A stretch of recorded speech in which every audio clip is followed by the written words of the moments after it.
Hi guys. So audio and video are coming clearly. Is there any issue? Let me know in the chat box so that I can move on.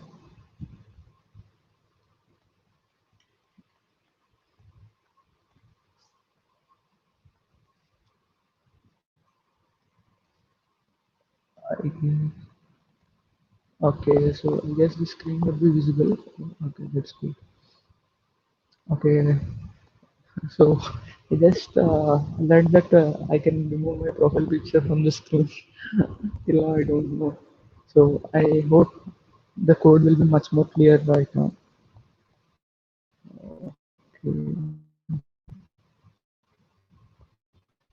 So I'm really excited for today's class because um, we are going to learn a lot of things today. Oops. Cool. Okay, so what let's do today is let's do some basic Java programs, right? So before going into some concepts like Java specific concepts, so each programming language will have some certain own concepts, right? So before going into those things, what I want to do is I want to make you clear in Java. What essentially means is before learning the new things in Java, I want you to be very strong in the basics of Java.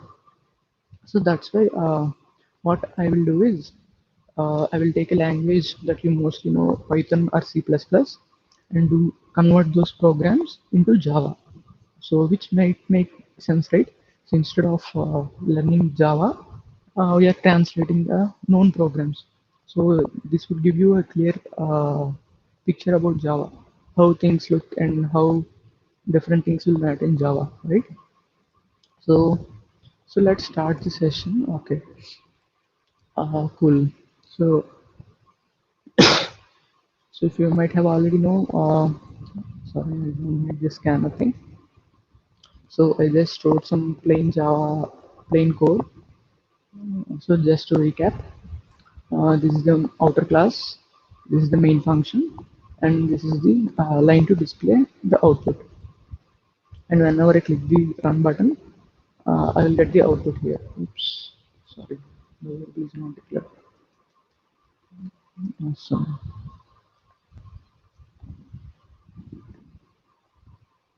So as you can see, the output that I got is hello. Now what let's do is let's do some basic Java programs, right? So I will tell some basic programs. What you need to do is just take a screenshot of each program. This will be pretty basic from the start, and let's increase the difficulty, right? So please take a screenshot or anything. So after the class, you can practice on your own. So with that said, let's start the session. Okay. So the first program that I want to everyone to practice is uh, to display hello world, right? So this is the most basic program, but very important one. So to display hello world, so hello world is simply string. So that's what you need to do is so this is the boilerplate code for all functions. You don't need to change a single letter. So to display hello world, the code that you need to use is system.out.println, and let's just say hello world. And if I run this program, the output that I got is hello world, right? So this is the program number one, right? So let's move on to the second one.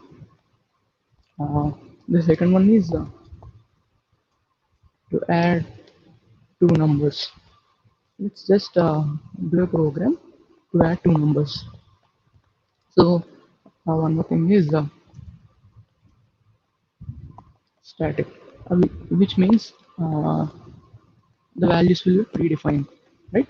So simply let's declare two variables. Int a equals to 10,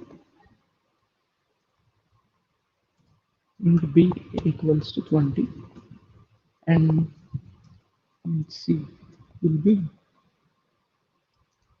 A plus B, A plus B. So that's it. What I want to do now is to display this output, right? So what I need to do, simply display system.out.println of C. Let's see what will be the output.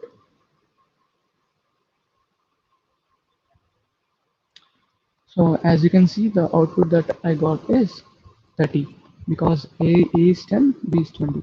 So A plus B will be essentially 30, which will be placed inside C and we're displaying C. That's it, right? Awesome. Okay. Now let's do the third program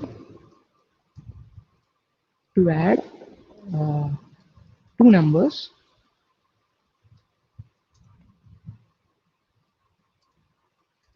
But this time, the trick is, the change is, we need to read the input from the user, not declaring directly, but I want to read from user. So same logic as I told earlier. If you want to read dynamic inputs from user, you need to import a class from a package called scanner class.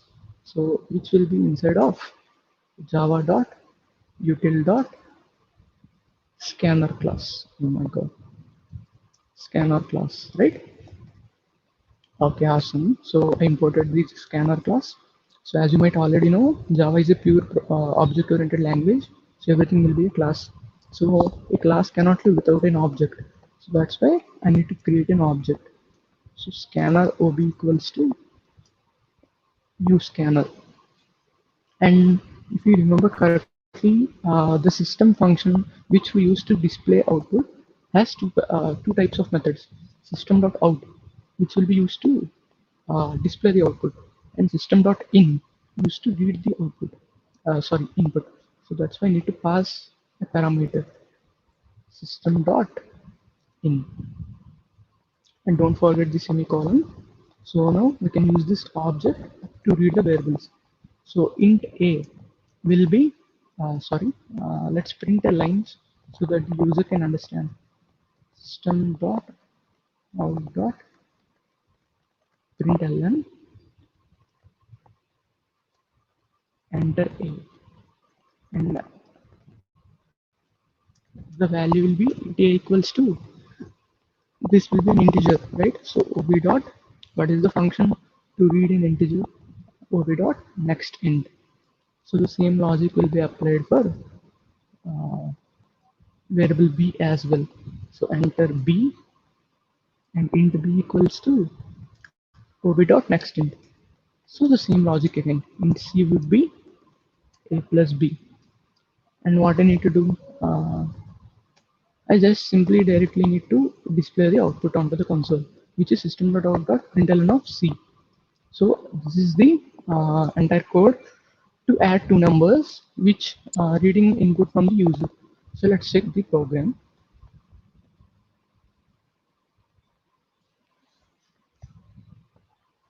So if I zoom in a little bit, so it is asking me to enter a.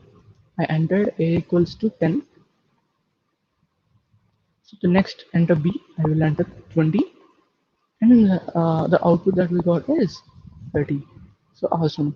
So this is how we read two numbers from the console and display the output dynamically. So as you can see, the program went on 11 lines already to just do a basic program. But this is essentially Java. So Java would be something like serials, and Python would be something like a movie. So the thing that we need to convey would be very enlarged in Java, right? So that is why many people hate Java, but we need to learn Java because this is a classical language. You need to have a minimum idea about this thing, right? Uh, so this is how, guys, please don't forget to take the screenshots. I need everyone to practice these programs in the order that I'm telling you, so that it would be very easier for you in future. So this is how we read two numbers and display the output. Awesome. So the next program that I want to is to display good morning user inputs. So what essentially I'm doing right now would be I want to display the message called good morning, but what's the different thing here is I need to read it as two separate messages. Good, a single message, morning, another message, and I want to concatenate these two strings and need to display the final output, right? So that's the logic. So simple. As we need to take the user input, again we need to declare the scanner class. So scanner S or anything scanner OB, the scanner of uh,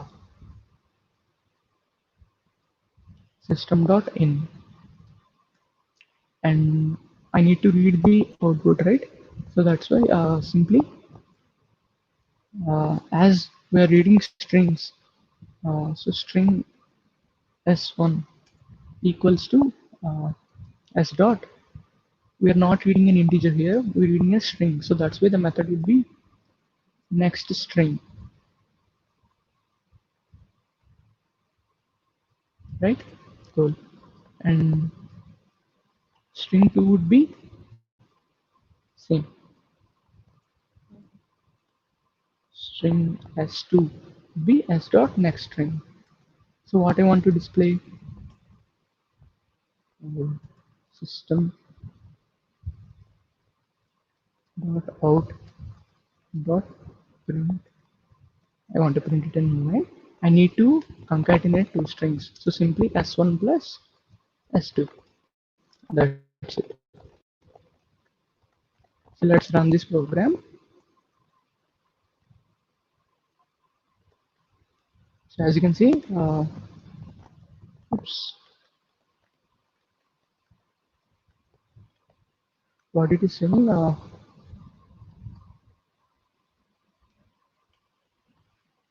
cannot find symbol as dot next string. Okay, I guess next string is not a method in Java. Let's check.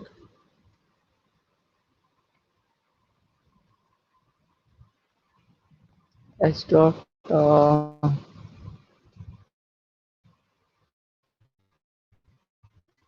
yes, the method would be next itself. Don't need to use anything else. Let's check whether if next is working. I mean, in Java, the by default will be string. So let's check.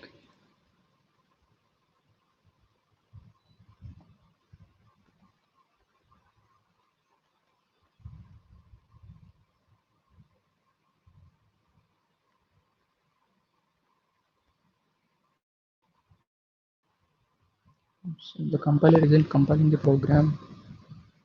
Let's stop and rewrite the program.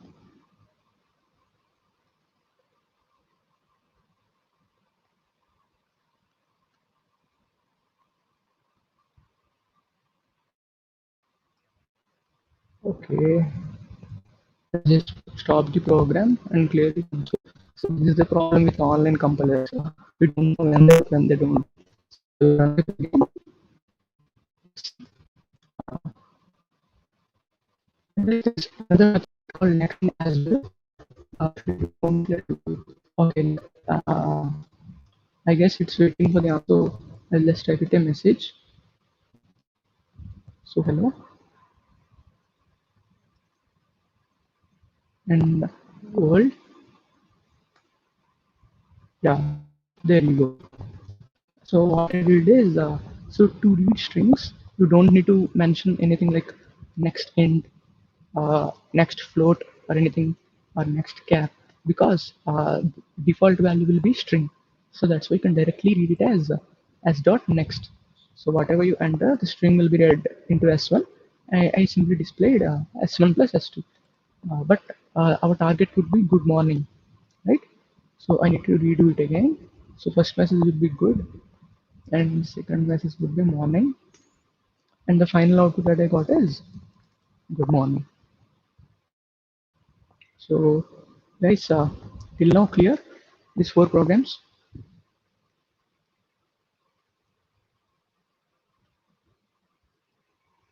the basics. Just we're learning how to get started with Java. Clear? Have any doubts in these four programs? Just the basics. To display hello world message, to add two numbers, static variables, to add two numbers, reading input from user, and to display a string message. Right? Pretty basic programs, but this play a very important role because the foundation need to be strong. Awesome. If it's clear, so let's move on. Let's jump into some mainstream programs. Right? Till now, the main is very basics, but now uh, let's go on some deeper. Just a minute, I forgot to post it on the basic group.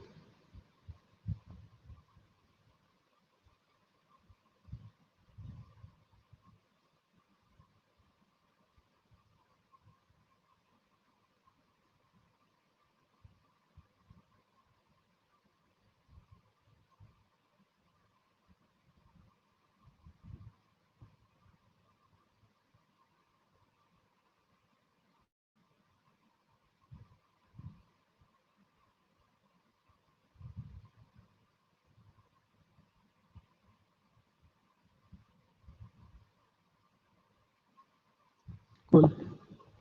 Okay. So now let's see some advanced programs, right? So instead of the small way, things, mm, what let's do is let's don't know what to say. Okay. Yeah, let's do some pretty basic again to check. Let's read a variable from user and let's display whether the number is even or odd, right? Even or odd. A small program again.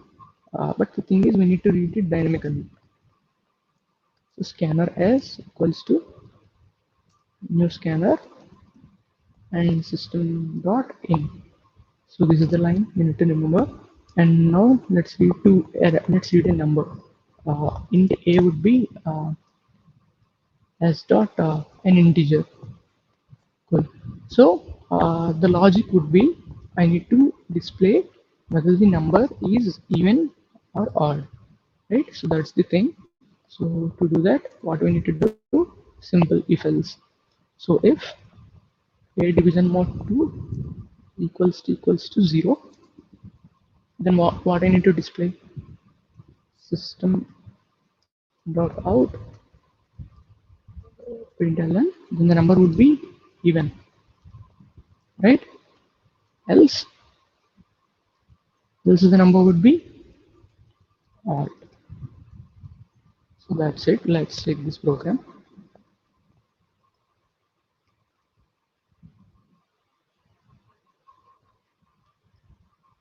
So as you can see, it's asking for output. I will enter 10 and I got even.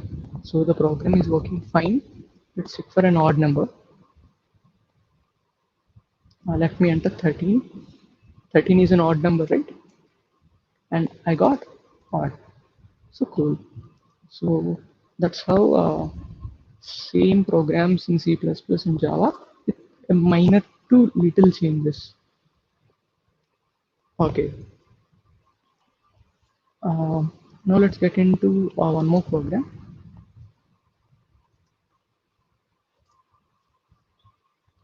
Awesome. Now the thing that I want to do is uh, let's do this program. What is the program is?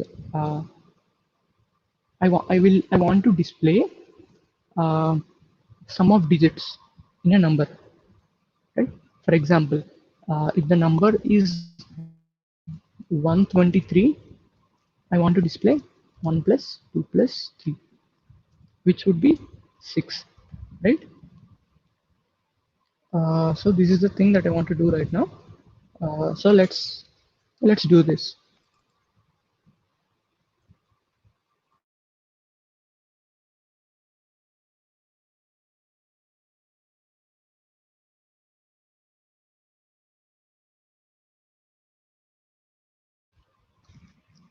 right? So let's get started with this program.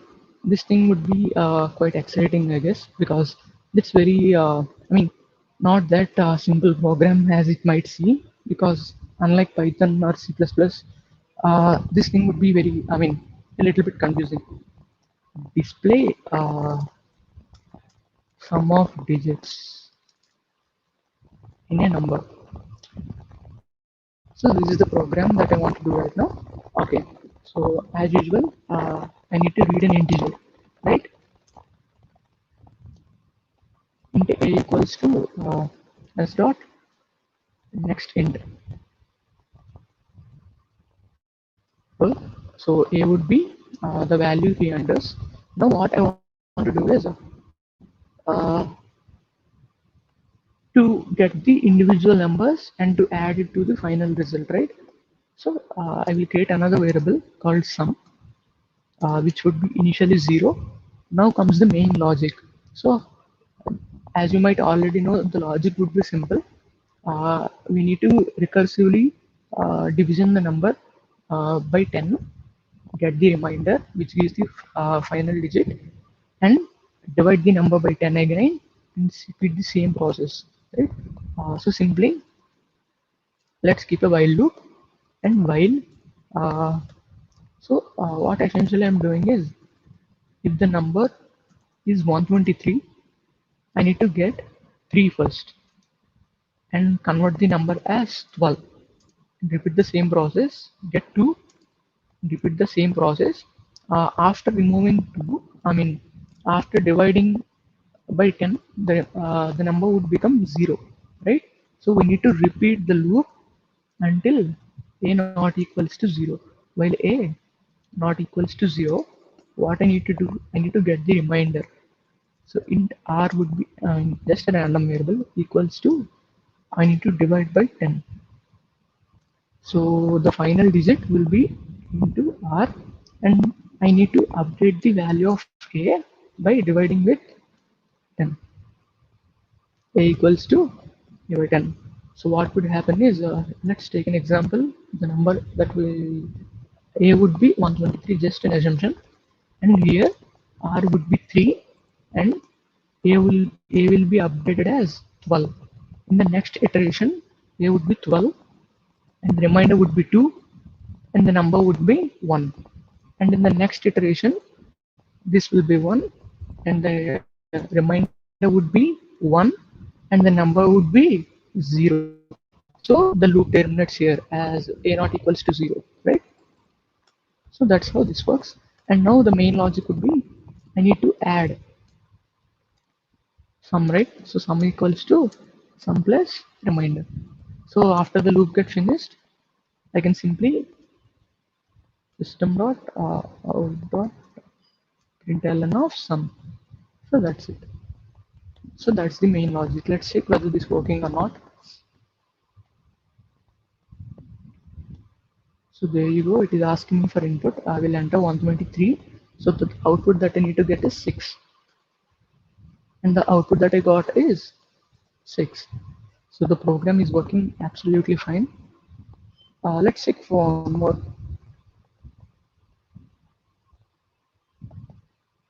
Okay, this time the number would be 345. 345 would be 3 plus 4 plus 5 would be 12. And the output that I got is 12.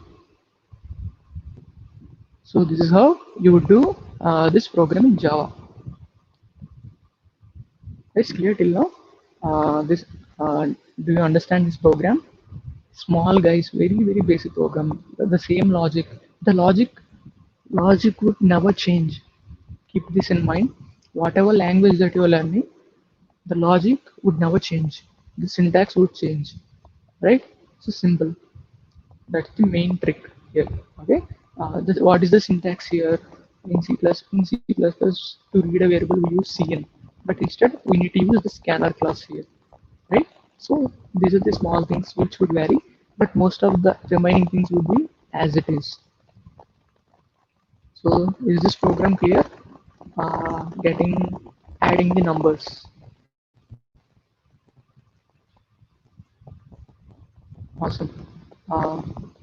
Now let's see some new concept, not new, but thing that you need to learn in order to learn do some programs. Guys, now let's see about arrays.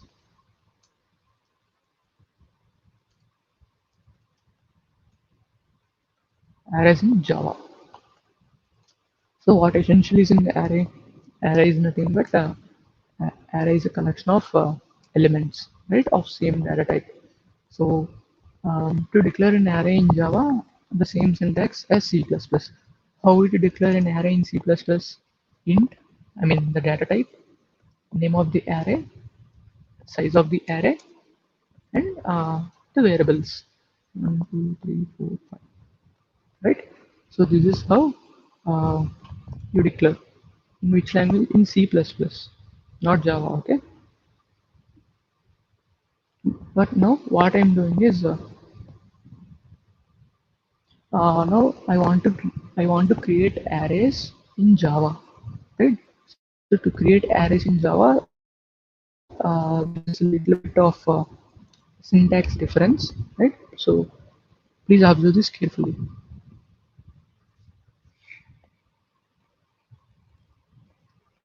Awesome. Okay. So first, let's see how you can create a static array as well as dynamic array. Dynamic array is nothing but reading the array from the user, right? So now let's see this thing. Uh, how to create an array, right? So this is the C++ syntax. Just a minute. Okay. So to create an array, the syntax would be the data type. So if you want to create an integer int, you need to place the square brackets over here and the array name. So this is the syntax to create an array in Java, right? If you want to initialize the array with variables, I mean with predefined values, you need to the same syntax 1, 2, 3, 4. That's it. So now the name is the array which contains 1, 2, 3, 4, right? Uh, so this is how you can create an what we say static array, right? So now let's see inside a Java program. So I don't need this scanner class for a while because I'm just creating an array. So let's create an array. So int arr would be oops, 1, 2, 3, right? So this is my array. 1 space 1, 2, 3. The array name is arr. Now uh, let's see system dot out dot println of arr. Let's see what will be the output.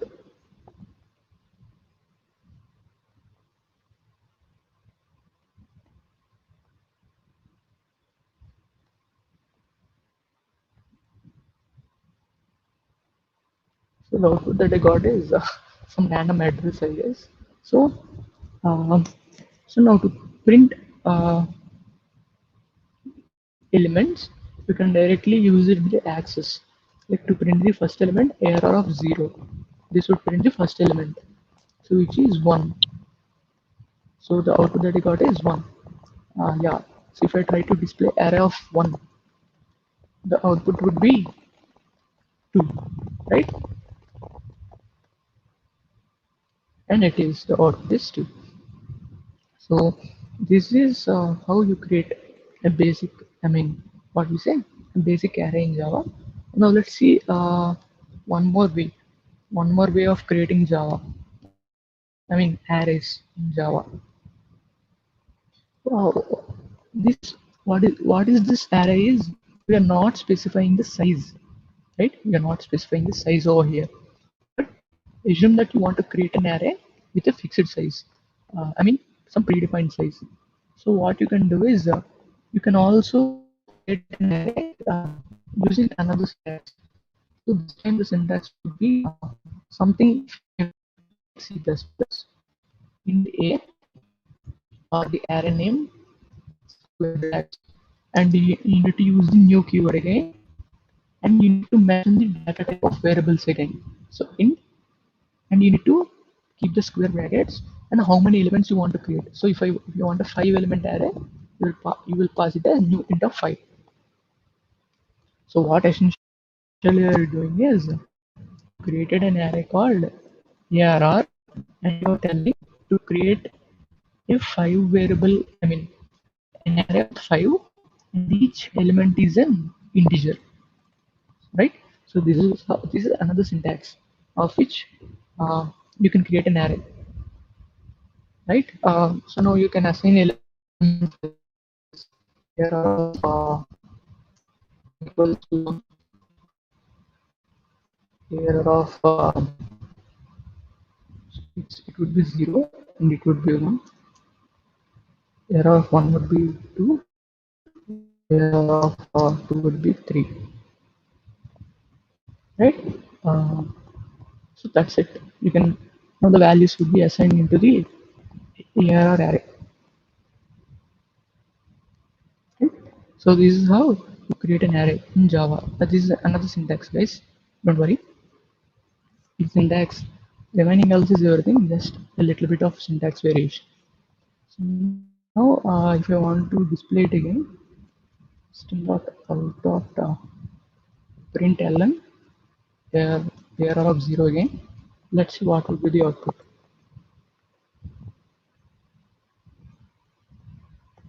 So as you can see, the output is 1. Why? Because the error of 0 is 1, and here it is also 1. So guys, these are the different types in which you can create an array in Java.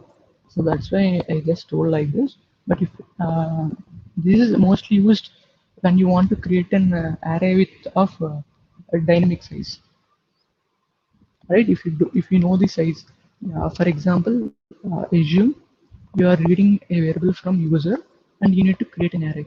So in that case, you can follow this method. For example, like this as equals to s dot next int, and you can create an array of size n like this, new int of n. So it would create an element of size of array of size n, right? So this is the dynamic syntax that you can follow, right? So this is the arrays in Java. Now let's see one more important concept, like the most used concept, uh, that is loops in Java,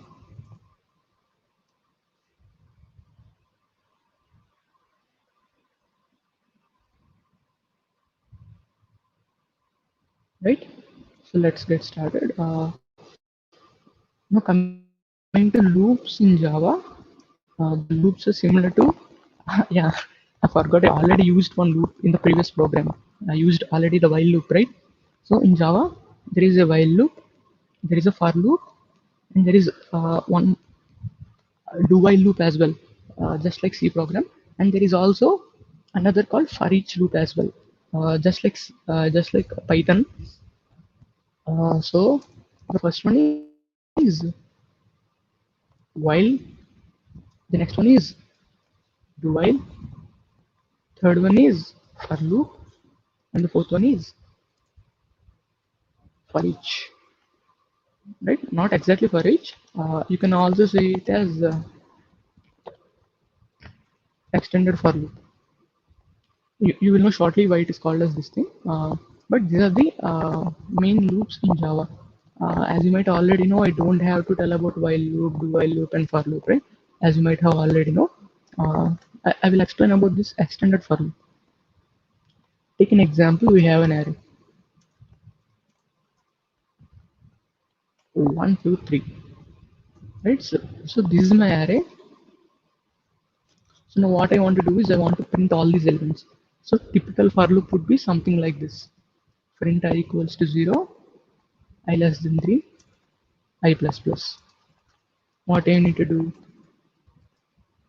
System dot out dot println of I. So this is the for loop syntax. Now the while loop. While mm, so the while loop would be I need to create a variable here.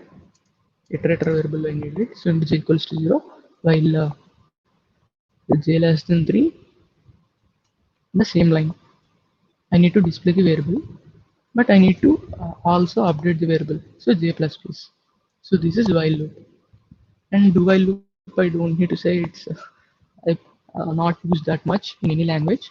I want to what I want to say is the for each loop, right? So this is the while loop. This is the for loop. Now I want to discuss about the extended for loop. Guys, this is a new loop, so focus it carefully.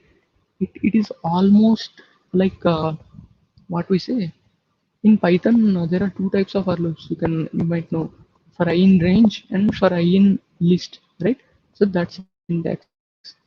So what I can do is, if you don't know the size of the array, you can follow this syntax. So the syntax is for just like uh, Python, all the numbers are integers, right? So for int I colon, what you need to do is you need to specify the array name. So that's it. So guys, observe this carefully. So this is the array that I created. So this is the extended for loop, which means for brackets int I colon array. So what essentially it will do is for each iteration it will get the element single element of ARR and push it into the element I. So if I display it like system dot out dot print ln of I, see what will happen.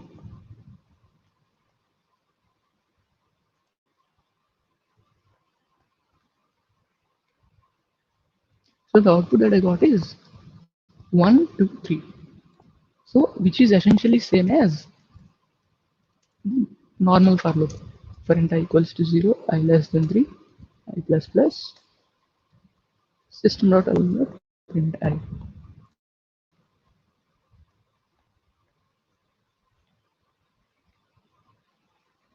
Right? So, but here comes the main difference. The difference is, yeah, I guess most of you haven't noticed. This extended for loop, the iterator, directly the values of the array would be entered into the iterator, which means 1, 2, 3. But in the typical for loop, the I contains the index of that element. See, in order to print the element, I need to use ARR of I. So this is a little bit, I mean, so this is why we use extended for loop mostly, because we don't need to access, as you can see, 1 2 3 1 2 3. So just like this is for I in range in Python, similar to that, and this syntax would be something for I in L. So this syntax is and this syntax, you can use whatever you want, but depending on the use case you can change anytime, right? So these are the loops in Java, right? So guys, please observe this carefully. Observe this carefully. I would repeat it. I would repeat this extended for loop again. So this is a very important one. So I create an array again.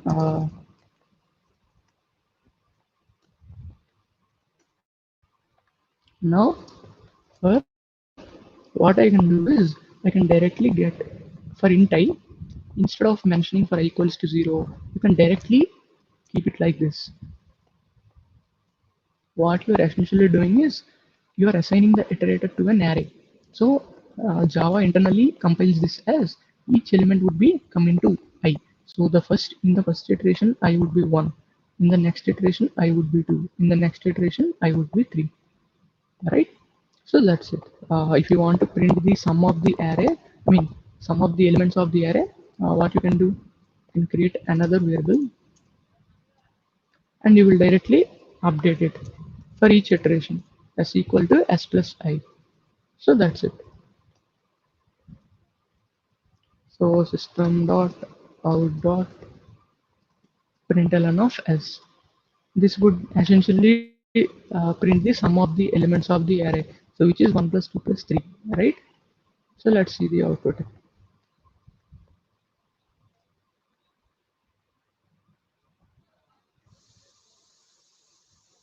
So the output that I got is 6. So the program is working absolutely fine, right? So guys, understood this loops, for loop, extended for loop especially. Is that clear? Please let me know. Extended for loop, the normal for loop.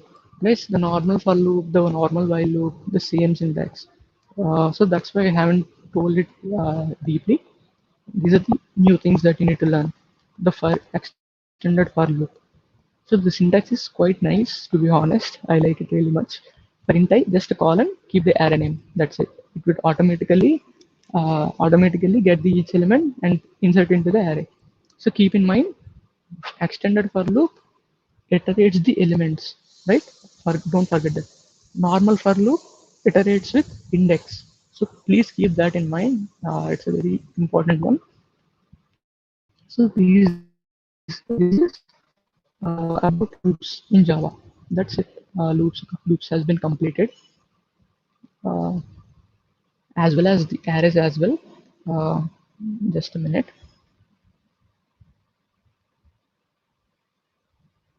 That's why you need to learn C++. If you know C++, this thing would be very easy.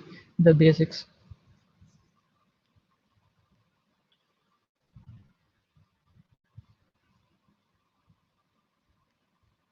right? Okay, cool. Now let's see functions in Java. So this is the important concept. I mean, essentially functions are very important in any language, but let's see about functions in Java.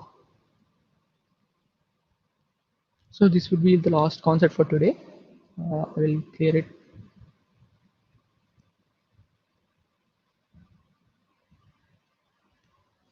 Right? Okay. So if you remember, I have already explained you about functions in the previous class, right? But now I would explain with it some more deeply, right? Okay. So let's start with thing. So now what I want to do is I want to create a function. Uh, it essentially displays a random string. So to create a function, what you can do is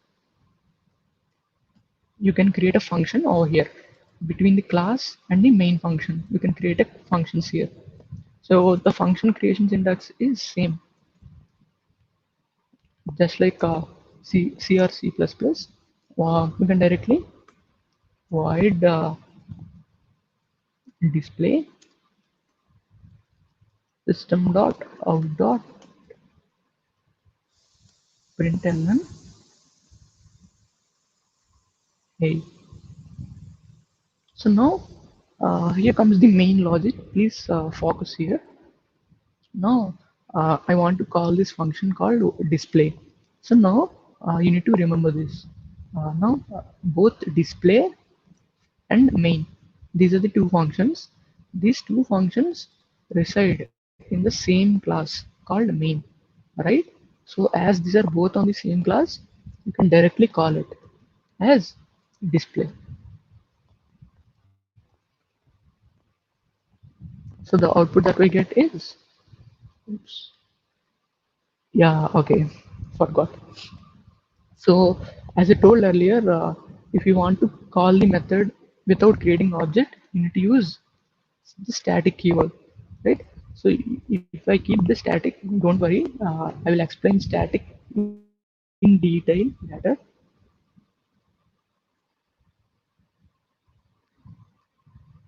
So now the output that I got is hey, right? So as you can see, oops. So that's why if you understand, we need to place the static keyword.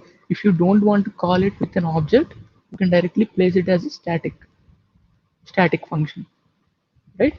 Uh, but let's say you can create functions in another type as well. I mean, like directly, you can create outside of this code. What I want to do is I want to remove this function here. I want to keep this main function clear. So that's why I will create another class. And inside this class, I can directly have a function like this. So this is another syntax. I mean, you can do it in whatever way you want. Now, uh, now here comes the another logic. So now the main function is in the class main, and the display is inside another class called func. So if I want to access this display function, I need to create an object to this class, right? Because classes can't exist without objects. So func ob equals to new func. So this is the object creation syntax. So if you want to access anything inside this func class, what with the help of ob, we can do that easily. So ob dot display. That's it. If I run this program,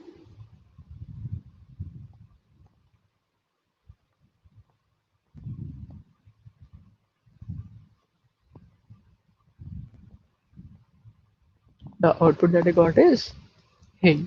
So it's working absolutely fine. So this is how you can create functions.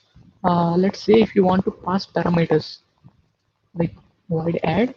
If you want to add two numbers, what you can do is let's take two arguments int a comma int b. So what I want to print, I want to print the addition. So a plus b. System.out.println a plus b. So you can directly pass the parameters like this. ob.display of 2 comma 4. So the output will be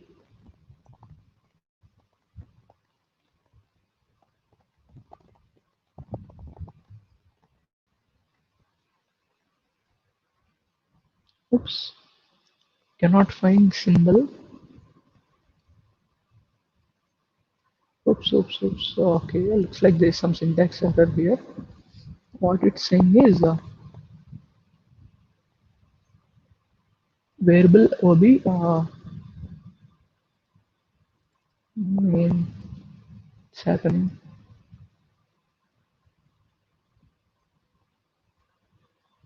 Yeah, it might be void issue. Let's check again. Symbol ob. What the hell is going? So let's check. If I replace it with int, okay, I need to return if I place it as an int. So this would might get an error as well. Yeah, so this is error again. So, but what is happening? So I passed two parameters int a comma int b. Okay,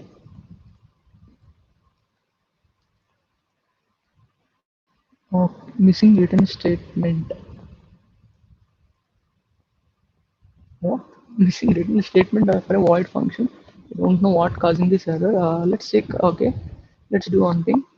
Mm, let's return a plus b from here and replace it as an int, and I will catch it over here. Int c equals to ob.display. I will print it here. Let's see if this would work. Print ln of c. Let's check.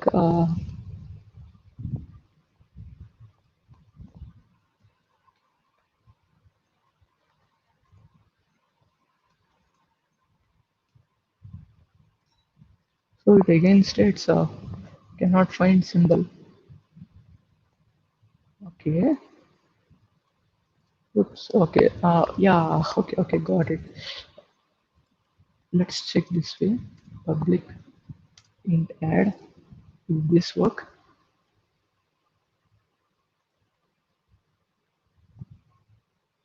Yes. Still it's not working.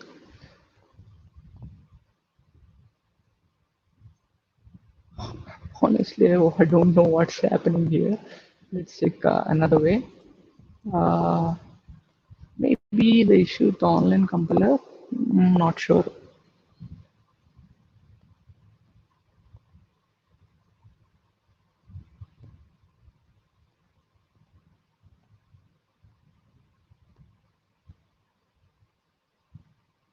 Okay. Let's do one thing. I will replace this method inside this main. Okay. Now what I'm doing is so now I won't keep anything like static. So if I want to access this function inside the as these are in as the add is in main class, I need to create an where object for this main class. So main ob equals to new main, and simply I will display like, let's do one thing. Let's go back. Void system dot out dot. So guys, this is the main issue with these online compilers when working with Java. So never work with, like, as you are in beginning, I'm using these online compilers, but later stage we use the local only. Local works very fine. Now to access this add class, I need to use this ob, right?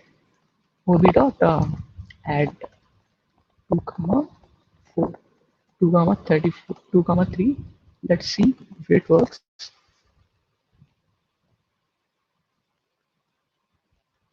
So now it worked. Okay. So the output that I got is 5. Right. As you can see, I created a function. I need to create the object for the main class, and I simply called it as ob.add. Right. So it's working fine right now. So that is how.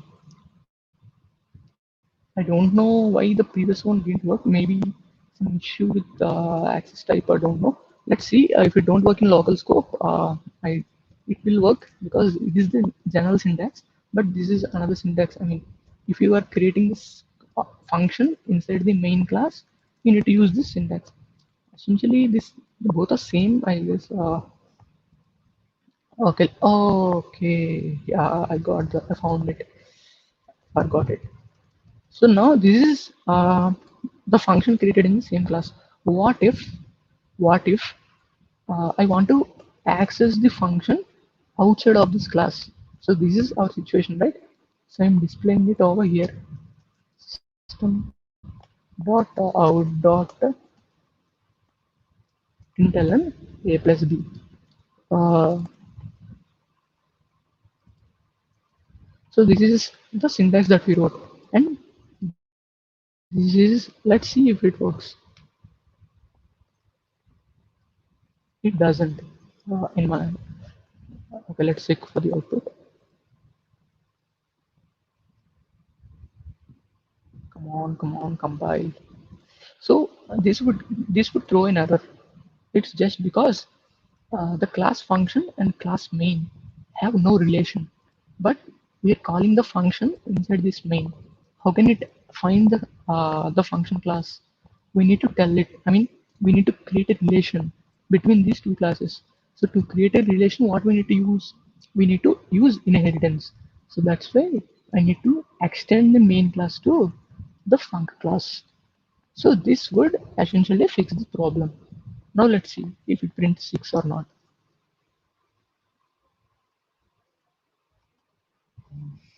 Oh, my online compiler, come on. Looks like the online compiler has slept. Let's stop. Let's hit clear. Let's rerun the program. So guys, this would definitely fix the error because I just extended the main class to a function class. If the function, um, we'll revise this again, don't worry. So you need to remember two things while working with functions. So if, if the function is if the function that you created is in the main function itself, I mean in the main class, you can directly create an object, right, to the main class. But if the function is residing in another class, you need to inherit the class, right? So that's why I forgot this thing. That's why it's throwing error. Class main extends func. So without inheritance, how this main class will know about this func class, right? In order to keep a relation, you need to inherit these two classes. So this is the main, what we say, the syntax, right? So guys, clear up? Sorry, I just randomly forgot this extends keyword. I mean, why I forgot is I'm just I haven't explained inheritance, right? So that's why I completely kept it out of mind. So this is the thing that you can learn later. Don't worry about this thing. So for now, let's check this thing. How we can create a functions inside the main class. I guess you already understood this. Simply, what you need to do, you need to create an object for the main class, and you need to call the function using that object. So this is one way. If you want to, what we say, if you want to call the function without creating an object, you need to use something called as static, static functions, which we will discuss later. Don't worry about this static. So this is uh, how you can create functions and access functions in Java. Guys, so clear today's class. I mean, the basics, small programs that we do, and loops and the functions. Clear? So, I mean, so that's what. So that's cool. So I guess the session. Let's end this session over here for today. And tomorrow, yeah, tomorrow I'm not sure. Yeah, tomorrow I will update you on this. Most probably I'll conduct a session. Don't worry. And tomorrow let's understand the Java specific concepts, right? Java specific concepts like static, all these new things, shiny new things, right? So uh, thanks for joining for today. Let's start the session tomorrow again. So bye bye.